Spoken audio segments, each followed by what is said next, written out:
지금은 잊혀져 가고 있는 그러한 때가 되어 가고 있습니다만 우리에게 참으로 힘들었던 그런 기억이 있습니다. 그것은 다름 아닌 동족상잔이라고 하는 6.25 동란일 겁니다. 그때까지만 해도 가정마다 자녀들이 꽤나 많았습니다. 피난살이를 시작하는 참으로 암울했던 그 시대 속으로 우리의 발걸음을 끌어들입니다. 자녀들이 12이나 되는 한 가정에도 역사는 멈추지를 않았습니다. 급하게 피난을 떠나야 하는데 엄마가 업고 있는 아이는 막내 아이가 아니었습니다. 우르르 물려나가는 그런 아이들 사이로 5살짜리 막내 아이는 엄마가 손에 손을 붙잡고 20살짜리 넷째 아이를 업고 있습니다. 말이 넷째지 사실은 열째만도 못합니다. 소아마비로 걷지도 못하고 얼마나 힘이 약한지 말라 비틀어진 그런 모습입니다. 얼마 가지 않아서 이 엄마는 막내 아들마저 삼촌에게 맡겨버립니다. 하지만 끝끝내 그 넷째는 등에서 내려놓지를 않았습니다. 왜 그랬을까요? 만약 여러분이라면 어떻게 하셨을까요? 비정한 엄마가 아니라면 틀림없이 가장 시원치 못한 그 아이를 업고 있을 겁니다. 엄마가 없으면 한 발짝도 움직이지 못하고 살아갈 수 없는 그런 아이이기에 업고 있을 수밖에 없습니다. 그것이 바로 부모의 사랑입니다. 그 사랑이 바로 하나님으로부터 나온 그런 사랑입니다. 본문에 등장하는 이스라엘을 택하신 하나님의 처사가 바로 그런 것입니다. 애굽에서 종살이하고 있는 그들은 스스로 도무지 헤어나올 수조차 없는 그런 존재들이었습니다. 가장 시원치 않은 존재라서 택하심을 받았다. 성경은 그렇게 지금 한편으로 우리의 귀에 들려주고 있습니다. 택함을 받고 관심의 대상이 되었는데 만일 그가 아버지 등에 업혀서 세상을 휘두르려고 한다면 어떻게 될까요? 아버지는 아마 기가 막힐 것이고 세상도 손가락질할 게 뻔합니다. 이스라엘 백성들 가운데에도 특별히 택하심을 받은 지파가 있습니다. 바로 레위 지파인데요. 야곱이 세상을 떠나면서 유언을 했는데 12지파를 축복을 합니다. 그런데 그 축복한 내용을 살펴보면 희한하게도 시몬 지파를 축복하면서 레위 지파는 그냥 거기에 묶어버렸습니다. 없는 아이 취급을 해버렸습니다. 그리고 오히려 요셉의 두 아들을 축복해서 아들들처럼 조카를 그 대열에 끌어넣어 버립니다. 여러분께서 잘 아시는 대로 이스라엘 백성들은 이제 시내산 언약을 맺고 난 후에 1년 동안 그 골짜기에서 아주 강한 훈련을 받게 되었습니다. 성막을 학교로 삼고 계명을 교과서로 삼아서 날마다 열심히 배웠습니다. 그것은 제사장 나라가 되기 위한 공부요 훈련입니다. 너희가 내게 대하여 제사장 나라가 되며 거룩한 백성이 되리라. 그렇게 열심히 훈련을 받고 공부를 마칩니다. 그래서 그들이 수료하는 과정에서 다짐을 하는데 여호와께서 명령하신 대로 우리가 다 행하리이다. 그러자 만족하신 하나님께서 아주 재밌는 명령을 그들에게 내리고 있습니다. 공부를 마쳤더니 하나님께서 각 지파마다 싸움에 나갈 만한 모든 사람들 20세 이상 되는 장정들의 숫자를 계수하라고 하는 겁니다. 이 말씀은 이제부터 이후로는 싸움이 있겠다는 겁니다. 그러니까 명령이 떨어지기만 하면 그대로 행동해야 되는 군대를 소집하고 있는 겁니다. 그런데 놀라운 것은 레위 지파가 제외되어 버렸습니다. 야곱의 12아들 가운데 레위의 후손은 빠져버리고 오히려 요셉의 아들들인 에브라임과 므낫세가 지파의 수에 들어가게 됩니다. 나중에 보시면 아시겠습니다만 레위의 후손들이 아주 연약합니다. 12지파 가운데 가장 연약합니다. 막내도 아닌데 그렇습니다. 그래서 하나님께서 특약 저강을 하시고 계시는데 너는 레위 지파만은 계수하지 말며 그들을 이스라엘 자손 계수 중에 넣지 말라 그러십니다. 싸움터에 내놓을 만한 그런 존재가 아니라는 겁니다. 그렇게 계수했더니 이같이 이스라엘 자손이 그 조상의 가문을 따라 20세 이상으로 싸움내 나갈 만한 이스라엘 자손이 다 계수되었으니 계수된 자의 총계는 60만 3,550명이었더라. 60만 대군, 참으로 어마어마한 숫자입니다. 그렇게 계수하는 일이 끝나자 하나님께서 이어서 다시 명령을 하십니다. 이번에는 각 가정마다 첫째 아들로 태어난 지 한 달 이상 된 모든 수를 조사하라는 겁니다. 첫째 아들로 태어난 아이가 한 달이 지난 그때의 그 아이들의 숫자를 지금 다 계수하게 하고 있습니다. 왜 그런가 하면 이스라엘 민족은 애굽 땅에서 빠져나올 때에 하나님께서 첫째 아들들을 죽이지 않았습니다. 어린 양을 잡고 그 피를 문설주와 임방에 바른 집에는 첫째 아들은 물론이요 초태생인 동물들도 한 마리 죽지 않았습니다. 그런데 이제 와서 하나님께서 그거를 계수하라고 말씀을 하고 있습니다. 이스라엘 자손 중에서 사람이나 짐승을 막론하고 태에서 처음 난 모든 것을 다 거룩히 구별하여 내게 돌리라. 이는 내 것이니라. 하나님께서 그때 죽게 하지 않았으니까 다 내놓으라는 거예요. 이제 그것은 내 거라 구별하겠다는 겁니다. 그래서 하나님께서 그것을 구별하고 있습니다. 하나님이 그것을 구별한 대로 다 데려가 버리셨다면 아마도 온 세상은 눈물바다가 되었을 겁니다. 하지만 이스라엘 백성들 앞에 눈물바다는 없었습니다. 하나님께서 은혜를 베푸셨기 때문입니다. 하나님의 은혜가 삶 속에 묻어있는 그러한 대목입니다. 모세가 여호와께서 자기에게 명령하신 대로 이스라엘 자손 중 모든 처음 태어난 자를 계수하니 1개월 이상으로 계수된 처음 태어난 남자의 총 계는 22,273명이었더라.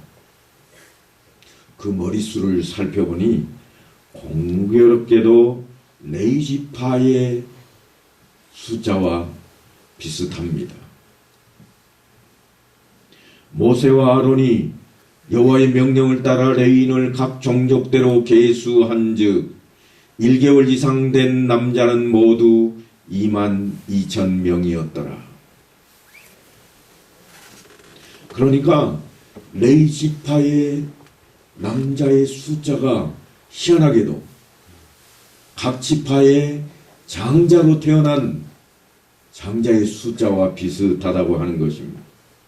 그런데 하나님께서 이 장자의 수에 대해서 이렇게 말씀을 하십니다.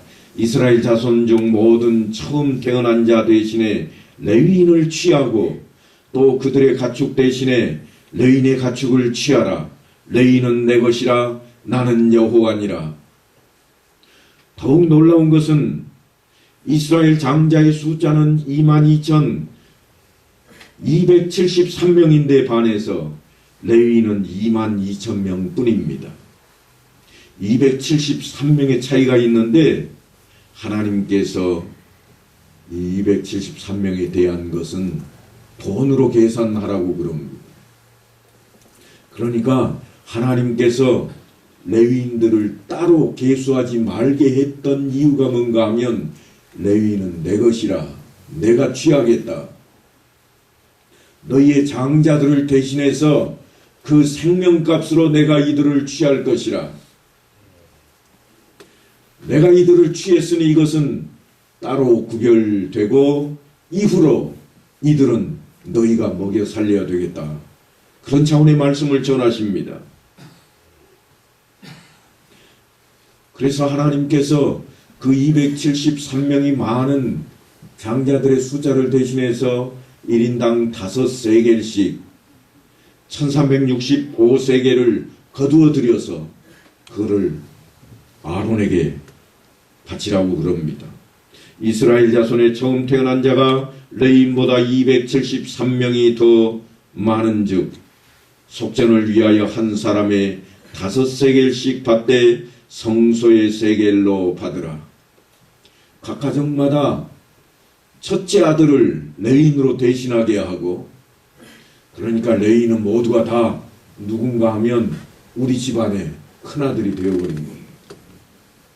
장자 대신 큰아들이 되었습니다. 그리고 부족한 것은 돈으로까지 다 계산하게 만들었습니다. 또 놀라운 사실이 하나 더 있는데 그거는 뭔가 하면 각 지파마다 땅을 분배할 때 하나님께서 이 레위지파에게는 땅을 안 줍니다. 안 주는 대신에 각 지파가 받은 땅에서 중심이 되는 도시들을 택하시고 그 도시를 다 이 레인들에게 나눠주라고 그럽니다. 왜 그렇게 하고 있는가 하면 각 지파마다 중심 지역의 성읍을 차지하게 하고 있는 그 이유가 다른 데 있는 게 아니라 너희 가정의 생명의 은인이 아니냐. 너희 가문에 큰아들을 데려가지 않은 대신에 내가 이들을 너희 앞에 세울 것이니 너희가 그들을 거주할 땅도 주고 거주할 식량도 주고 다 해결하라는 겁니다. 이스라엘 자손 중에서 사람이나 짐승을 막론하고 태에서 처음 난 것 모든 것은 다 거룩히 구별하여 내게 돌리라. 이는 내 것이니라.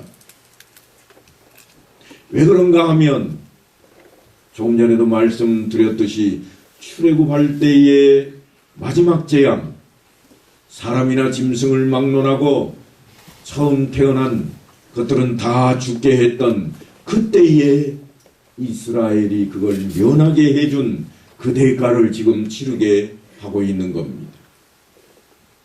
어린 양을 잡고 그 피를 문지방과 문설주에 발랐던 그 집의 죽음이 지나간 그 대가를 지금에 와서 치르라고 그럽니다. 왜 이런 말씀을 하는가 하면 유월절을 기억하게 하려고 하는 겁니다. 유월절, 다시 말해서 애굽 땅에서 종살이하던 그들을 끄집어내던 그때에 중요한 사건을 하나 만들어 놓으셨습니다. 죽어야 할 생명이 사는 놀라운 사건을 만드시고 그 대가를 레위인들을 통해서 치르게 하고 있습니다. 유월절의 값은 사람과 짐승을 막론하고 처음 태어난 모든 것의 생명이었습니다. 이스라엘 자손 중 모든 처음 태어난 자 대신에 레위인을 취하고 또 그들의 가축 대신에 레위인의 가축을 취하라. 레위인은 내 것이라. 나는 여호와니라. 각 가정마다 처음 태어난 그 사람들을 대신해서 레위인을 취하게 하고 장자의 목숨값으로 레위인들이 하나님의 것이라 그렇게 명하고 있습니다. 그러니까 장자의 목숨값인 레위인을 누가 먹어 살려야 할 것인가? 각 가정입니다. 각 가문입니다. 우리 가문의 생명의 은인 그렇게 알고 레위인을 대하라고 하는 겁니다. 그것을 하나님은 11조와 묶어 놓아버렸습니다. 11조에 대하여는 모세가 전하기를 그 땅의 10분의 1 곧 그 땅의 곡식이나 나무의 열매는 그 10분의 1은 여호와의 것이니 여호와의 성물이라. 모든 소나 양의 11조는 목자의 지팡이 아래로 통과하는 것의 10번째 건마다 여호와의 성물이 되리라. 그리고 신명기에 가면 11조를 드려야 할 이유에 대해서 너는 마땅히 매년 토지소산의 11조를 드릴 것이며 네 하나님 여호와 곧 여호와께서 그의 이름을 두시려고 택하신 곳에서 내 곡식과 포도주와 기름의 11조를 먹으며 또 내 소와 양의 처음 난 것을 먹고 내 하나님 여호와 경외하기를 항상 배울 것이니라. 이게 레위인들을 향해 있는 말씀으로 등장을 합니다. 분명 절기를 지켜서 하나님께 영광을 돌리게 하고 있습니다. 그런데 그때마다 내 성읍에 거주하는 레위인은 너희 중에 분깃이나 기업이 없는 자이니 또한 저버리지 말지니라. 장자를 대신한 레위인을 잊지 말라고 말씀을 하고 아주 과한 처사까지 내리고 있는 모습이 등장합니다. 매 3년 끝에 그의 소산의 10분의 1을 다 내어 내 성읍에 저축하라. 11조 드리는 것만으로 끝나는 게 아니라 3년마다 11조를 한 번 더 내라고 그럽니다. 그리고 그걸 모아서 레위인뿐만 아니라 가난한 이웃들을 나눠주라고 하고 있습니다. 사용처에 대해서 너희 중에 분깃이나 기업이 없는 레위인과 내 성 중에 거류하는 객과 및 고아와 과부들이 와서 먹고 배부르게 하라. 그리하면 내 하나님 여호와께서 내 손으로 하는 범사에 내게 복을 주시리라. 그렇게 해서 레위인이 내 것이라고 하신 하나님께서 이스라엘 백성들의 생명의 그 대가로 목숨값으로 받아들인 레위인들을 하나님께서 생명을 주신 그 대가로 이스라엘 백성들이 먹이고 살리라고 그들에게 임무를 부여하고 있는 모습입니다. 뿐만이 아닙니다. 하나님께서 택하신 레위인들에게도 임무를 부여하십니다. 그들은 하나님의 것이었고 그들의 맡겨진 일이 무엇이었는가 하면 하나님의 일입니다. 그들에게 땅을 주지 않고 일거리를 주지 않는 대신에 하나님의 일을 그들이 하도록 명령하셨습니다. 특별한 임무입니다. 그들이 해야 할 일은 이제 사막을 횡단하는 중에는 하나님의 법궤를 메고 이스라엘 백성들의 선두에 서서 행진해야 하고 성막을 관리하는 일과 제사를 드리는 제사장직을 맡아 수행하는 일, 또한 제사장을 도와서 예배드리는 일을 돕는 역할을 다 감당하게 만들었습니다. 그리고 차지할 성읍에 들어가서는 그들이 장자들을 대신해서 성읍 가운데 머물되 하나님의 법을 그들에게 잘 가르쳐서 지키게 하도록 했습니다. 레위인들은 크게 두 부류로 구별이 되는데 레위 지파 가운데 아론의 자손들과 나머지 사람들로 구별이 됩니다.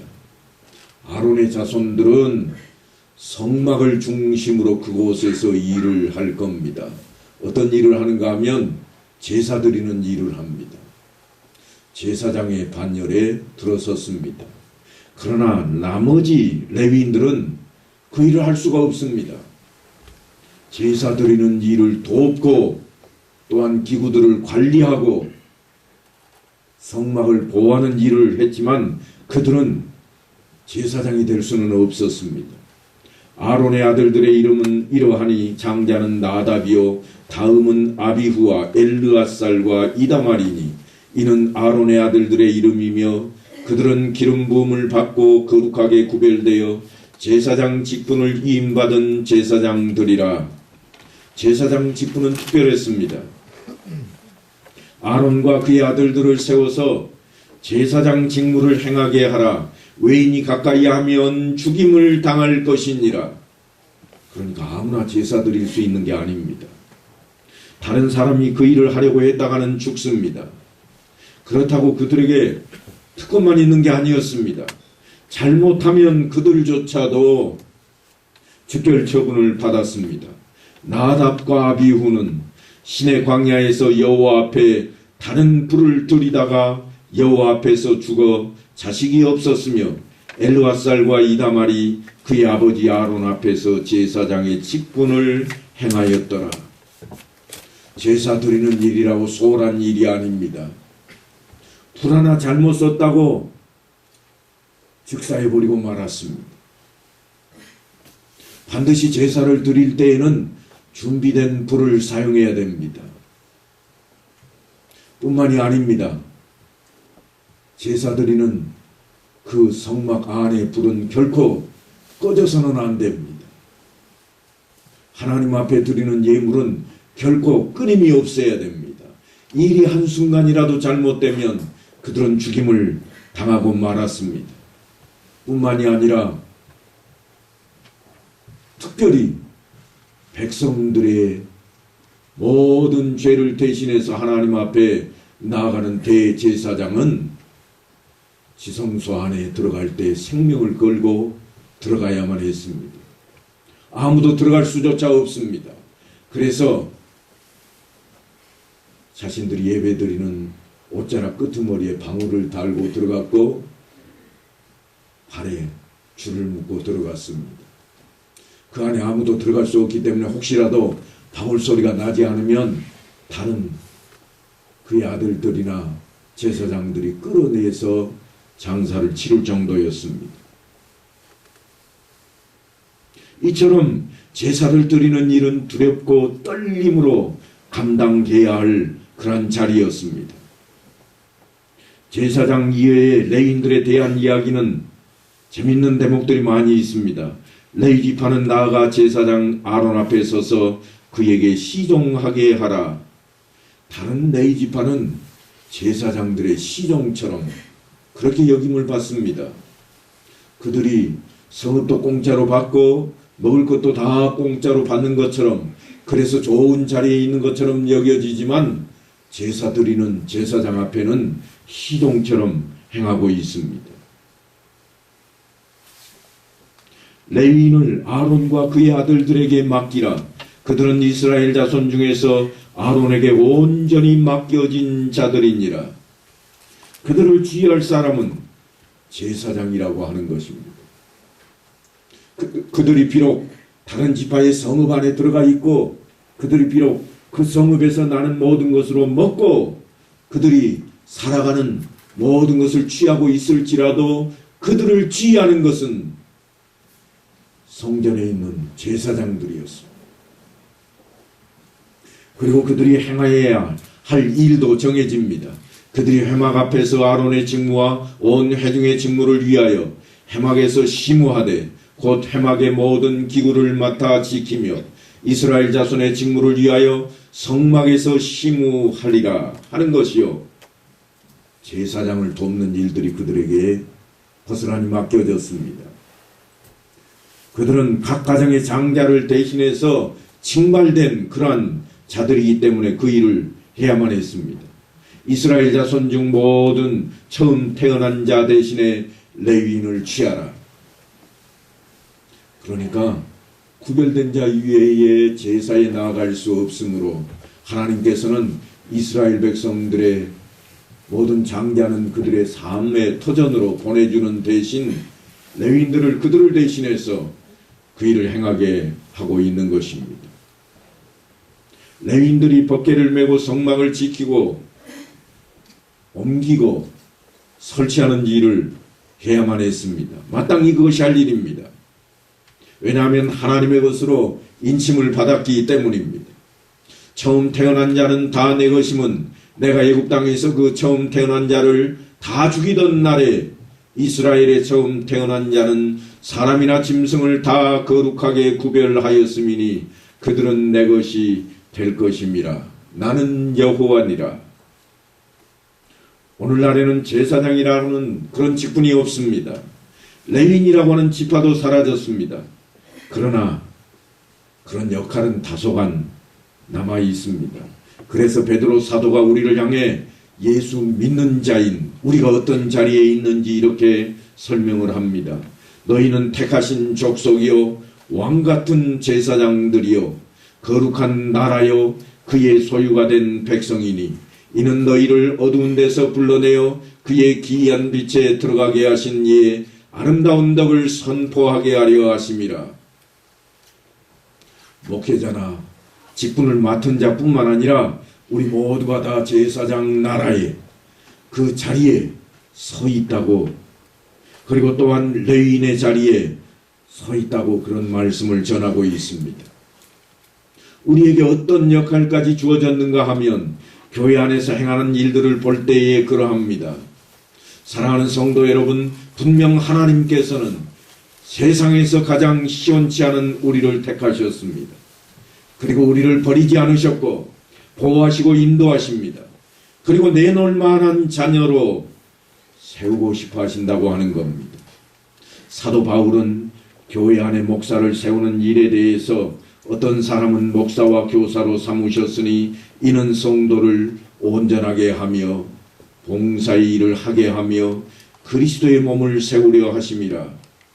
제사장들이 행했던 예배를 주관하는 일뿐만 아니라 성도를 가르치고 말씀대로 살게 하는 그러한 주님의 몸된 교회를 세우는 역할을 감당할 것을 목사와 교사에게 주셨다.